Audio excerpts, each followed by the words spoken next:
श्री गजानन विजय ग्रंथ अध्याय 16वा. श्री गणेशाय नमः.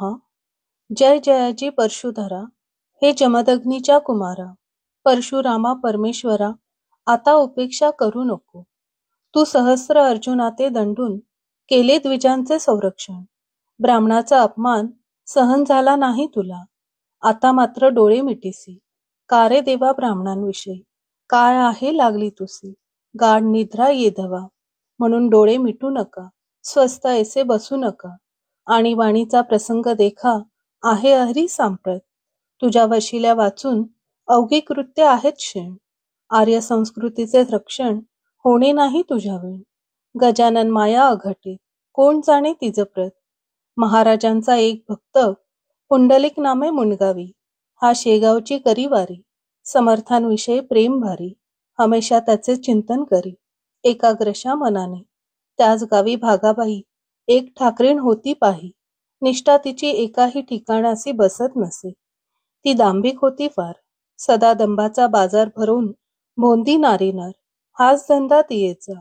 ती बोलली पुंडलिकाला, तुझा जन्म वाया गेला, का की तू नाही केला सद्गुरु तो आपणाते. गजाननाच्या वाऱ्या करीसी, सद्गुरु त्याला मानेसी. परी त्याने सांग तुसी, मंत्र कानी कथिला का. अरे विधी वाचून गुरु न होत कधी जाण. शेगावचा गजानन वेडापिसा साच असे. तुझा ताप बरा झाला, म्हणून तू मानसी त्याला. या काकताली न्यायाला बळी पुंडलिका पडू नको. गिनगिन गणाते हे भजन, पिशापरी आचरण. कोणाचेही खाई जाण, ऐसा मुळी भ्रष्ट तो. म्हणून तुला सांगते, चल अंजन गावाते. केकाजीच्या शिष्याते आपण दोघे गुरु करू. उद्या त्यांचे कीर्तन अंजन गावी असे जाण. ते ऐकावया कारण उठून जाऊ प्रातःकाळी. गुरु असावा महाज्ञानी, चातुर्य शास्त्र चिंतामणी. गुरु असावा परमगुणी, भक्ती पंथाते दाविता. यातील लक्षण एकही गजाननाच्या नसे ठाई. म्हणून वेळ न करी काही, चल अंजन गावाते. तो भोकरी पुंडलिक होता मनाचा भावी. भागीच्या भाषणे देख चित्त त्याचे घोटाळले. त्याने ऐसा विचार केला, उदयिक अंजन गावाला जाऊ कीर्तन ऐकण्याला. पुढचा विचार पुढे करू. ऐसा विचार करून भागीच बोलला जाण. अंजन गावा लागून चल येतो तुझ्या सवे. दोघांचा विचार झाला. पुंडलिक रात्री स्वस्थ निजला. तो 3 प्रहर रात्रीला काय घडले ते ऐका. पुंडलिकाच्या समोर एक पुरुष दिगंबर उभा राहिला साचार, थेट समर्थांच्या परी. पुरुष म्हणे, रे पुंडलिका, अंजन गावासी जातोस का. गुरु कराया ते निका, त्या भागीच्या सल्ल्याने. जातोस तरी जावे त्वरित, त्याचे नाव काशीनाथ. तेथे जाता फिटेल भ्रांत, तुझी वेड्या निश्चय. कानात काही बोलला म्हणून का तो गुरु झाला. लोक कान गोष्टीला कितीतरी करतात, मग ते एकमेकांचे काय गुरु होती साचे. नारी दंबाचाराचे त्वा पुंडलिका पडू नये. तू इकडे करी कान, मंत्र देतो तुझं कारण. गणगण ऐसे बोलून महाराज स्तब्ध झाले. आणखी काय आहे आस, ती मी आज पुरवीन खास. ऐसे ऐकता पुंडलिकास आनंद अति झाला. पाहू लागला निरखून, स्वप्नी त्या पुरुषा लागून. तो पाहिले गजानन, शेगावचे स्वामी पहा. पुंडलिक म्हणे, गुरुराया, पादुका द्या या मला सदया. नित्यपूजा करावया, यावेण आणखी आस नसे. बरे, उद्या 2 प्रहर दिवस येता साचार. पादुकांची पूजा कर, या मी दितल्या घेई तुला. पादुका त्या घ्यावयाला. स्वप्नी पुंडलिक उठून बसला, तोच आली दयाला. साक्षात जागृती श्रोते हो. जागा होऊनी सभोवार पाहू लागला साचार. तो कोणीच दिसे ना अखेर, नाही पत्ता पादुकांचा. उलगडा काही होईना, संशय मनीचा जाईना. म्हणे स्वामीच्या भाषणा बाट न लागला आजवरी. स्वप्नी येऊन दर्शन त्यांनी दिले मज कारण. कशी भागी ठाकरीण तेही स्वप्नी कथन केले. तैसेच उद्या 2 प्रहरी पादुकांची पूजा करी. ऐसे बोलले साक्षात्कारी. त्याचा समजू काय अर्थ. किंवा नव्या पादुका करून म्या करावे पूजन, ऐसे त्यांचे आहे मन. हे काही कळेना. मी पदीच्या मागितल्या पादुका त्या होत्या भल्या. त्यास त्यांनी मसी दिल्या, मग नव्या कशाच घेऊ. ऐसे नाना तर्क करी पुंडलिक आपल्या अंतरी. तो इतक्यात आली घरी. भागी ठाकरेन बोलावण्या. अंजनगावी चल आता, मोक्ष गुरु करण्याकरता. दिसू लागला आहे रस्ता, अरुणोदयाचे प्रकाशे. पुंडलिक म्हणे भागाबाई, मी काही येत नाही. मर्जी असल्यास तूच जाई, अंजनगावा कारणे. मी जो एकदा गुरु केला श्री गजानन महाराजांना, तो ना आता सोडी भला, हाच माझा निश्चय. ते ऐकता भागाबाई अंजनगावास गेली पाही. आता मुणगावाचे ठाई काय झाले ते ऐका. झामसिंग राजपूत गेला होता शेगावात, दर्शन स्वामींचे घेण्याप्रत. 2 दिवस याच्या आधी तो जेव्हा मुणगावाला येण्या परत निघाला, तई बाळा भाऊला ऐसे बोलले महाराज, या पादुका पुंडलिकासी दया देईत याच्या पासी. समर्थ आज्ञा होता ऐशी, तैसेच केले बाळाने. करी घेऊन पादुका झामसिंगाच बोलला देखा, बोकरे जोका पुंडलिका तुमच्या गावी असे हो. त्यास या द्या नेऊन करावयासी पूजन. ते झामसिंगे ऐकून पादुका घेता झाला. झामसिंग आला मुणगावात, तो पुंडलिक भेटला वेशीत. पुसू लागला त्याप्रत कुशल वृत्त समर्थांचे. प्रसाद मला द्यावयासी, काही दिला का तुम्हापासी. हे ऐकता झामसिंगासी महद आश्चर्य वाटले. सवे घेऊन पुंडलिकाला झामसिंग घेऊनही घरी गेला. खोदून विचारू लागला, तो ऐसे का विचारले. पुंडलिकाने स्वप्नाची गोष्ट त्याला कथिली साची. ती ऐकता झामसिंगाची भ्रांती नष्ट झाली हो. लगेच पादुका काढल्या, पुंडलिकाच्या हाती दिल्या. त्याच अजून आहेत भल्या मुणगावात त्याच्या घरी. 2 प्रहरी पूजन पुंडलिकाने केले जाण, मनोभावे करून त्या प्रसादी पादुकांचे.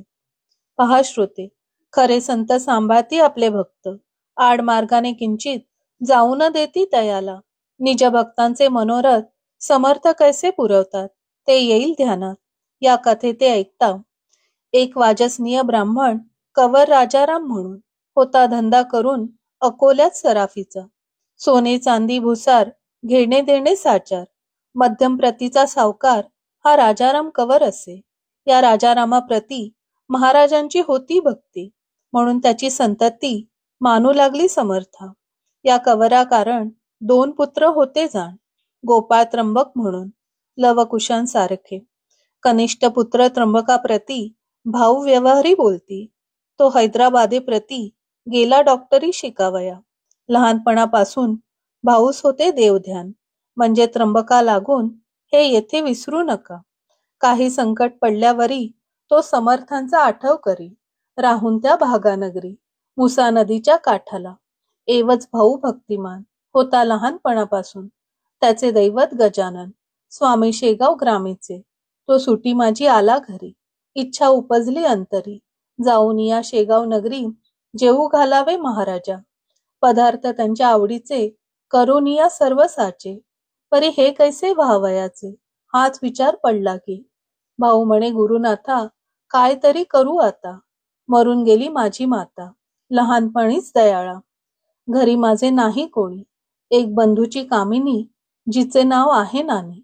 स्वभाव तापट तियेचा, माझ्या आहे ऐसे मनी. आपणा करावी मेजवानी, आपल्या आवडीचे करुनी पदार्थ सारे गुरुराया. भाकरी ती ज्वारीची, कांदा भाजी आंबाड्याची, ऊन पिठले हिरवी मिरची, ऐसे तयार करावे. हे पदार्थ करण्याला सांगू कसा मी भावजाईला. हट्ट एक करण्याला माता तेच स्थान असे. ऐसा विचार करीत भाऊ राहिला निवांत. तो काही कामानिमित्त नानी आली ते ठाया. नानी धीराला बोलली, चिंता कशाची लागली. मुखश्रीती म्लान झाली, तुमची कशाने ये वेळा. भाऊ वदे दिनवाणी, काय तुला सांगू वहिनी. माझे जे का आले मनी, विचारते ये वेळा. पूर्ण सत्य वाचून मनोरत्न होती पूर्ण, म्हणून तुला सांगून काय करणे आहे गो. नानी म्हणे त्यावर, सांगून पहा एक वार. तू माझा धाकटा धीर, मशी पडदा ठेवू नये. ज्येष्ठ भ्राता पित्यापरी, त्यात कांता माय खरी.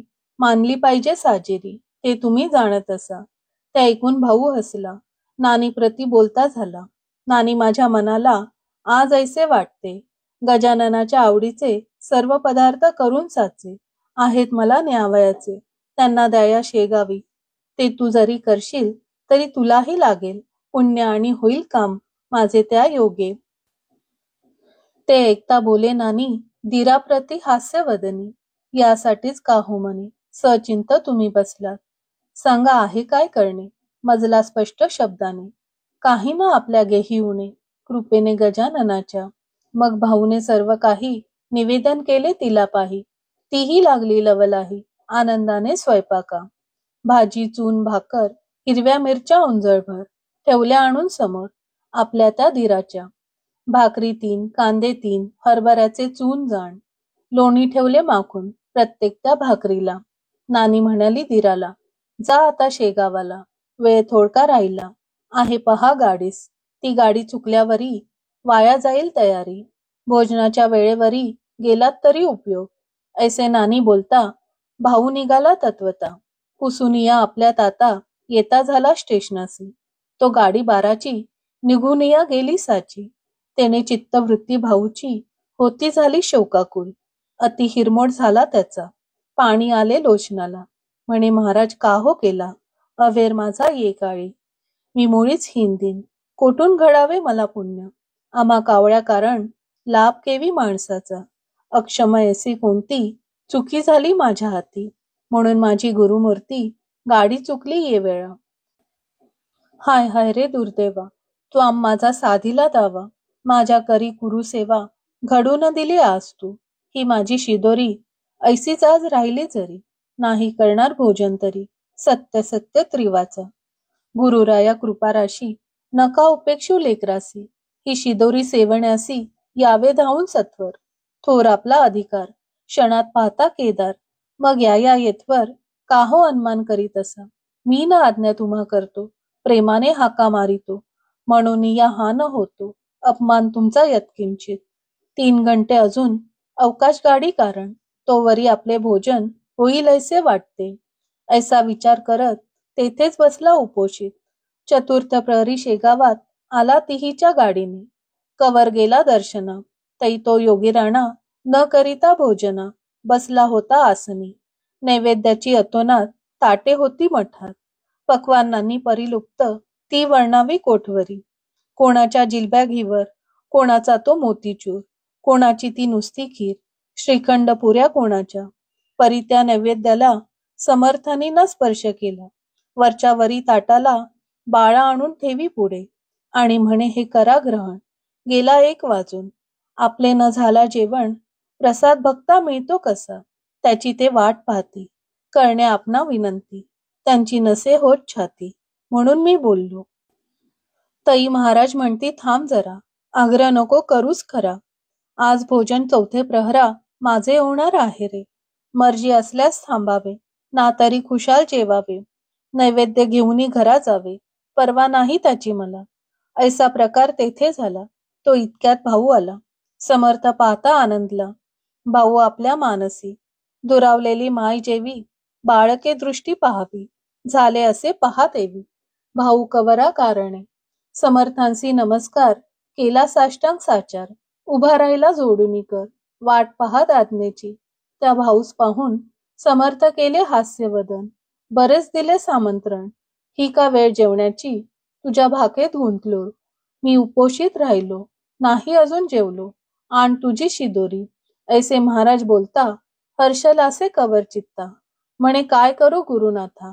गाडी चुकली 12ची. कवरास म्हणे बाळा भाऊ आता नको दुःखित हो. काय आणले आहेस पाहू. समर्थांसी जेवावया. ऐसे ऐकता सत्वरी कांदे भाजी भाकरी कवराने ठेवल्या समोरी स्वामी गजाननाच्या. त्यातील भाकरी 2 समर्थ केल्या भक्षण. एकीचा तो प्रसाद म्हणून अवघ्या भक्ता वाटली. तो प्रकार पाहता आश्चर्य झाले समजता. कळली स्वामींची योग्यता. खरेच भक्त वत्सलते. जेवी हस्तिनापुरात भगवंताने ठेवला हेत. सोडून पक्वांना प्रत विदुराच्या हुलग्यावरी. तैसेच येथे आज झाले. आमचे पक्वान्न नाही रुचले. भाकरीवरी गुंतले चित्त कवराच्या स्वामींचे. भाऊंनीही घेतला समर्थ प्रसाद शेगावला. सद्भाव जेथे उदेला तेथे ऐसेच होणार. समर्थ बोलले कवरासी जा आता अकोल्यासी. पास होशील पुढचे वर्षी तू डॉक्टरी परीक्षेत. भाऊ म्हणे गुरुराया आपली असू द्यावी दया. याविण दुसरे मागावया मी न आलो येठाई. आपले हे दिव्य चरण हेच माझे धनमान, सर्वदा घडो चिंतन आपल्या दिव्य मूर्तीचे. ऐसे बोलून अकोल्याला भाऊ कवर निघून गेला. समर्थ आपल्या भक्ताला न उपेक्षिती कधीही. शेगावीचा राहणार तुकाराम शेगोकार एक होता भाविक नर. कृषी कर्म करीत असे. घरची गरिबी होती खरी. काम करोनी शेतातरी अस्तमानाचे अवसरी. दर्शना यावे मठात, चिलीम द्यावी भरून. घ्यावे पदाचे दर्शन, काही वेळ बसून जावे पुन्हा शेताते. ऐसा नित्यक्रम तयाचा बहुत दिवस चालला साचा. घाला विचित्र दैवाचा तो न कोणा सोडित असे. जे जे असेल दैवात ते ते श्रोते घडून येत. एके दिनी शेतात असता तुकाराम आपल्या, तो एक आला शिकारी. बंदूक ज्याच्या खांद्यावरी नेम धरून ससे मारी. छर्रे घालून बंदुकीत, ती प्रभातीची होती वेळा. सूर्य नुकता उदयाला, तुकाराम होता बसला. आपल्या शेती शेकत, तो त्याच्या मागे कुपाटीला एक होता बसला. ससा शुभ्र तोची पडला शिकाऱ्याच्या दृष्टीसी. त्याची शिकार करण्याभली शिकाऱ्याने आपली नेम धरून झाडली खांद्यावरील बंदूक. त्या योगे ससा मेला. एक छर्रा लागला त्या तुकाराम माळ्याला. कानामागे अवचित छर्रा मोठा जोरदार, मस्तकी शिरला अखेर. थकले अवघे डॉक्टर प्रयोग करून त्याचेवरी. काही केल्या निघेना छर्रा तो डॉक्टरांना. होऊ लागल्या यातना तुकारामासी अतिशय. मस्तक दुखे अहोरात्र, निद्रा न लागे किंचित. नवस सायास केले बहुत, परी गुण येईना. ऐशाही अवस्थेत यावे त्याने मठात. तो समर्थांचा एक भक्त ऐसे बोलला तयाला. डॉक्टर वैद्य सोडा आता, साधूची या सेवे परता नाही उपाय कोणता. उत्तम या जगामध्ये कृपा त्यांची झाल्यास चुकेल हा तुझा त्रास. झाडीत जा आसपास या मठाच्या नित्य तू. तेव्हा सेवाही घडेल, पुण्य तेही लाधेल. कृपा झाल्या होशील त्रासापासून मोकळा. मात्र आपल्या पित्यापरी दांभिकतेने हे न करी. शुद्ध भाव अंतरी सर्व काळ धरावा, ते तुकारामासी मानवले. झाडणे त्याने सुरू केले, अवघ्या मठास ठेवले स्वच्छताने आरशापरी. ऐसी 14 वर्ष झाली तुकारामाची सेवा भली. तई गोष्ट घडून आली ऐशा रीती श्रोते हो. झाडता झाडता कानातून छर्रा पडला गळून. जैसी काती भोकरातून दाबिता सुटे आठोडी, तैसे साच येथे झाले. छर्रा पडता थांबले दुखावयाचे मस्तक भले. ऐसा प्रभाव सेवेचा, ही सेवा जाणण्याची अखेरपर्यंत केली साची. प्रचितीवीण कवणाची परमार्थीन निष्ठा बसे. ती एकदा बसल्यावर मग मात्र होते स्थिर. संत सेवा महाथोर हे भाविक जाणती. स्वस्ती श्री दासगणू विरचित हा श्री गजानन विजय नामे ग्रंथ. तारक हो भाविकांप्रत भव सिंधू माझारी. शुभम भवतु श्री हरिहर अर्पण अस्तु. इति श्री गजानन विजय ग्रंथस्य षोडशोऽध्याय समाप्त.